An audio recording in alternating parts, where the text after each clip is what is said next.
Buenas noches, familia, feliz día de San Valentín para todos aquellos enamorados y para todos aquellos que tienen personas a las que aman. ¿Cuál es una de las preguntas más populares que hace todo aquel que quiere comprar una casa? Joaquín, ¿qué préstamo es mejor para mí, un FHA o un convencional?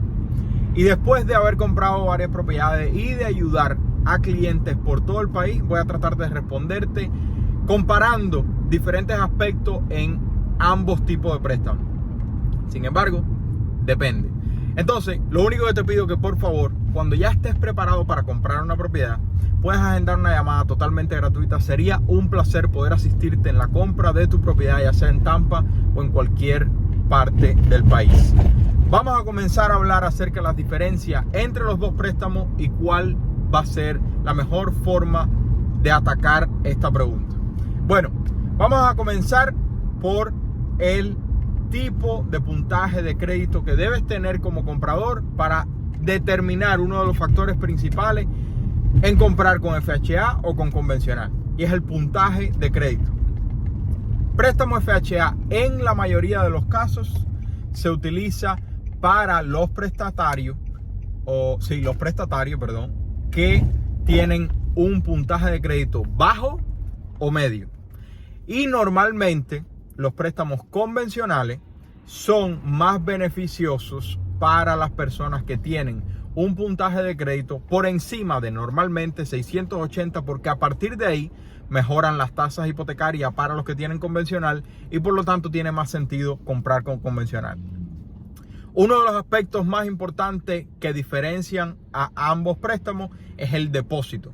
¿Cuánto debo depositar en la compra de la propiedad para comprar con FHA o con convencional? El depósito FHA mínimo es de 3.5% y el mínimo de convencional es de 3 o de 5%, dependiendo de lo que te pida el prestamista. En la mayoría de los casos se utiliza el 3% para primer comprador, y cuando eres un comprador de segunda, tercera, cuarta, quinta propiedad se te pide 5%. El préstamo FHA es un préstamo más relajado, pero menos competitivo en el mercado. O sea, es más fácil de calificar, pero es más difícil competir cuando ya estás tratando de poner ofertas en propiedades. El préstamo convencional es más estricto para calificarte como prestatario, pero es más competitivo en el mercado cuando estás poniendo ofertas. El tipo de compra de propiedad es otro de los aspectos fundamentales, y FHA en el 100% de los casos te requiere comprar la propiedad como residencia primaria. El préstamo convencional, por el otro lado, te permite comprar la propiedad como residencia primaria, te permite comprar la propiedad como segunda propiedad, o te permite simplemente comprar una propiedad de inversión con depósito más alto, pero también un préstamo convencional. Entonces, ¿qué tipo de propiedades se pueden comprar con FHA? Y esta es una de las mayores diferencias, de los mayores beneficios de FHA. FHA sin distensión permite comprar la propiedad que tú y yo tanto hablamos, multifamiliar. O sea, te permite comprar un condominio, te permite comprar un townhome, te permite comprar una propiedad singular, o te permite también comprar duple, triple, cuádruple, que es una de las mejores maneras de comenzar en los bienes raíces. Sin embargo, cuando vas al lado convencional, puedes también comprar una propiedad de varias unidades, hasta 4 unidades. Recuerda, son los préstamos residenciales. A partir de 5 unidades en lo adelante son préstamos comerciales y ya no califica para residencia primaria. Pero a pesar de que el convencional también existan programas específicos dependiendo de cada prestamista para comprar una propiedad multifamiliar de 4 apartamentos hacia abajo, es mucho más difícil que comprar una propiedad multifamiliar, un cuádruple por ejemplo, que con un FHA. En este caso, FHA es mejor que convencional para comprar propiedades multifamiliares. Uno de los aspectos principales en la diferencia, y el primer aspecto que tú deberías entender en cuanto a las compras de propiedades, sobre todo personal, es el DTI. El DTI es el aspecto más importante para la compra de tu propiedad. ¿Por qué? Porque es la relación salario-deuda. Y es este el factor más importante que miran los bancos para aprobarte una hipoteca. ¿Cuánto ingreso tú generas comparado con la deuda que tienes y la deuda hipotecaria nueva que vas a obtener. Y normalmente FHA tiene márgenes de DTI mucho más altos que los márgenes de convencional. O sea, relación ingreso-deuda mucho más alto que el convencional. Yo he visto clientes con FHA de hasta 57%. He visto convencionales de llegar hasta 50%, pero no he visto más convencionales con un 50% de deuda o más a partir de ahí con convencional. Sin embargo, con FHA se puede llegar mucho más alto. El peligro de esto, que tanto con convencional como FHA, mientras más alto tengas el porcentaje de DTI, significa que estás poniendo más peso en tu presupuesto mensual en el pago de hipoteca. Y esta es la peor alternativa financiera que puedes tener. Tú quieres comprar una propiedad que sea una bendición y no una pesadilla. ¿Cuál es la solución que tú y yo hemos encontrado para eso? Comprar una propiedad que genere ingresos, a la cual vamos a llegar al final del video. Además de esto, uno de los aspectos principales que yo trato de comentarles a ustedes que deben comprar, que deben tener en cuenta para la compra de su propiedad, son los créditos por parte del vendedor. ¿Qué significa esto? Se preguntarán mucho, porque esto es algo de lo que no se habla en la mayoría de los casos.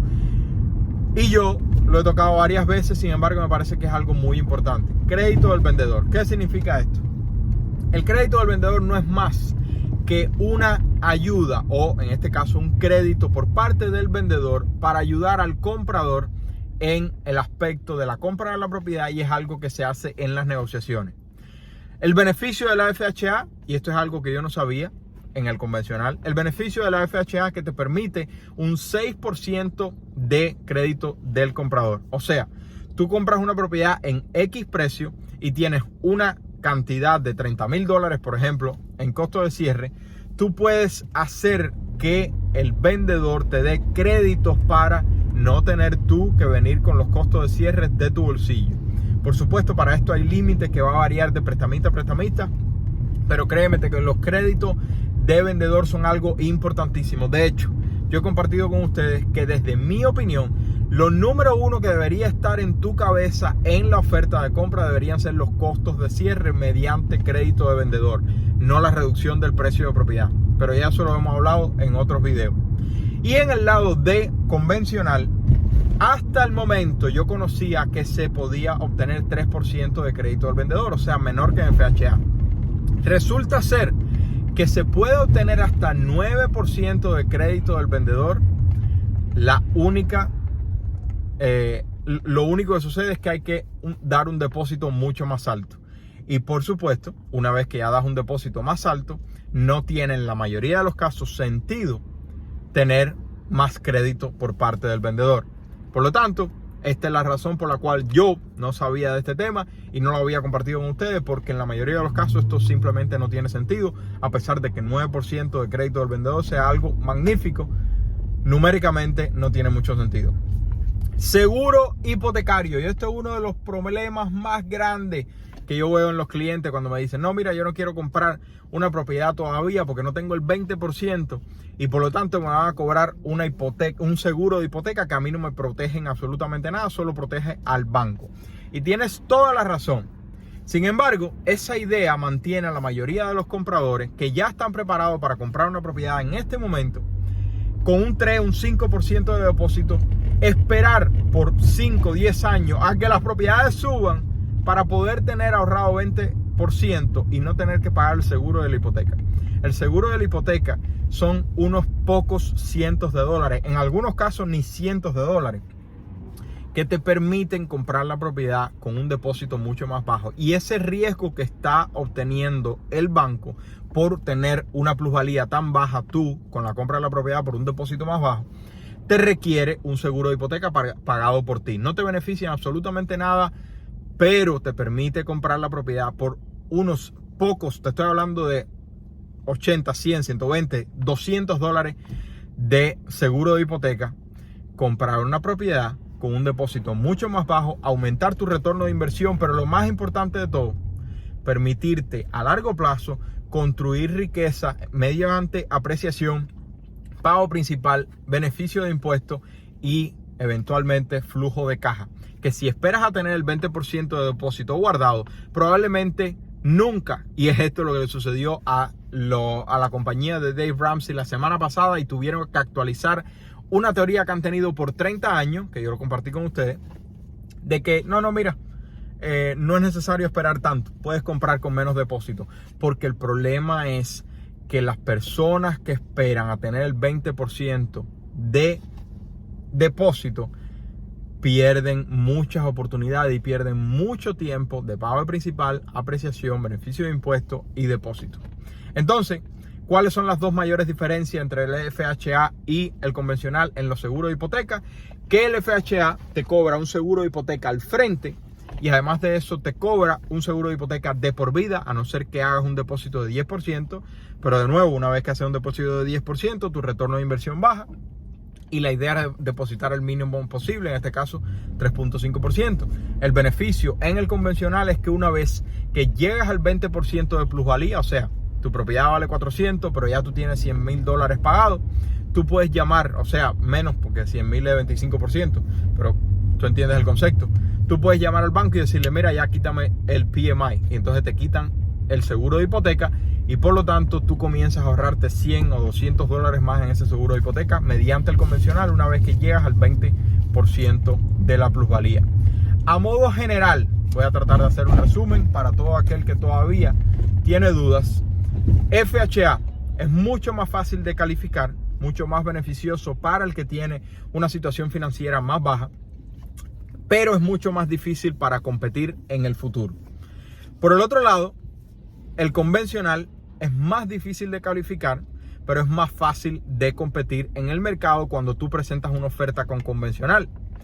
La diferencia a largo plazo de los costos de ambos, FHA normalmente es más costoso porque tiene intereses más altos a lo largo de la hipoteca y costos y tarifas más altos y no se elimina el seguro de hipoteca, y convencional normalmente tiene un costo más bajo, entre comillas, que FHA a lo largo del préstamo.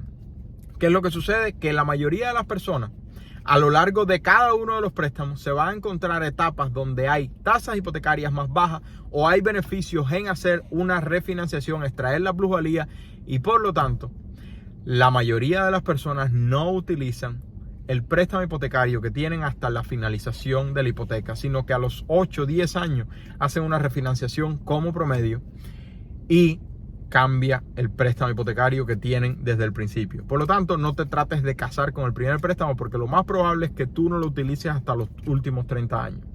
Ahora, la verdad es que esto es información general.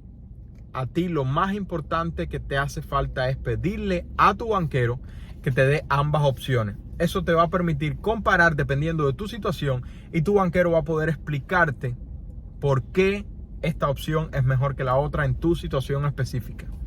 Y ojo, algo muy importante, cuando digo banquero, digo prestamista, digo broker, digo credit union, digo todos los tipos que existen.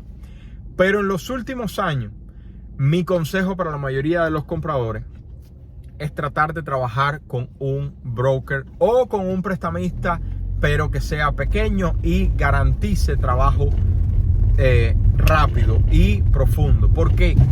Porque si tú vas, vamos a decir, a tu banco Chase, o vas a tu banco Bank of America, o vas a tu banco, Wells Fargo no, Wells Fargo anunció el mes pasado que iba a eliminar el departamento de hipotecas para los nuevos clientes. Pero vas a cualquiera de estos grandes bancos, te dicen, mira, te ofrecemos X tasa hipotecaria, una tasa hipotecaria más baja que la que tiene el resto del mercado en este momento. Tú dices, me voy a ir con mi banco porque me da mejores términos. ¿Qué sucede con eso? Que lamentablemente el banco te va a ofrecer una mejor tasa hipotecaria, pero el que te va a atender es una persona que entra a las 9 de la mañana y a las 4 de la tarde recoge. ¿Y cuál es el problema? Que si a las 8 de la noche hace falta hacer un documento de forma urgente, ese banquero no va a poder ayudar a Pepe y María. Sin embargo, si estás trabajando con un broker, un mortgage broker o con un pequeño banco que se encarga de trabajar contigo de forma más centralizada, tú vas a poder solucionar cualquier problema que salga en horas no laborales. Y eso es algo importantísimo en el mercado que tenemos en el día de hoy. Además de eso, ningún banquero de los grandes va a llamar a la gente del vendedor y decirle: no, mira, este es el banquero de Pepe y María, le llamo para asegurarle que tenemos una calificación fuerte y que podemos cerrar la propiedad sin problema ninguno. Eso no lo va a hacer ningún banco grande, porque ninguna persona que trabaja por $15 la hora en una oficina de un banco que entra a las 9 y sale a las 4 de la tarde, le interesa nada de eso. Ellos van ahí a recoger su cheque, que no es nada malo, pero en tus intereses no es lo mejor ir con un banco grande. Sin embargo, un mortgage broker puede, sin problema ninguno, que eso lo hemos hecho muchas veces con otros clientes, han llamado a la gente y le han dicho: mira, tenemos este problema, pero tranquilo, te doy mi seguridad profesional de que se va a cerrar todo el préstamo sin problema, tenemos una calificación muy fuerte, etcétera, etcétera, etcétera, lo que le da confianza al agente del vendedor para continuar en el deal, para continuar en la venta de la propiedad. Y entonces, lo más importante de todo, por favor, sea con FHA o con convencional, no compres la casa de tus sueños. Mejor compra una propiedad que genere ingresos. Y si no estás preparado, te recomiendo algo. Comienza a crear contenido en las redes sociales, ahorra $1000, paga todas tus deudas, ahorra de 3 a 6 meses de fondo de emergencia, abre tu cuenta de retiro y compra una propiedad que genere ingresos lo más recomendado posible. De esta forma vas a reducir tu gasto de vivienda, ese famoso DTI, que es el mayor gasto de la familia promedio. Cuando ya estés preparado para comprar, puedes agendar una llamada totalmente gratuita. Sería un placer poder asistirte y espero que disfrutes el día de hoy con tus seres queridos. Feliz San Valentín. Se le quiere, familia. Bendiciones. Bye bye.